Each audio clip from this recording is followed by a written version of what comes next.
আসেন আসেন বন্ধুরা আসেন, দেখেন আপনাদেরকে এমন এক জিনিস দেখাবো যেটা আপনারা দেখলে পারে অবাক হয়ে যাবেন। আসলে আমরা এই জিনিসটা কি এটা আমরা দেখে বুঝে উঠতে পারছি না। দেখেন ভাই, এই জিনিসটা দীর্ঘ কয়েক মাস ধরে এই ভূত ভূত আকারে উঠতেই আছে।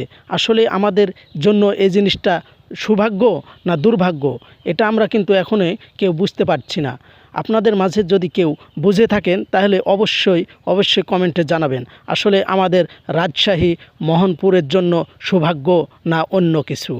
ধন্যবাদ।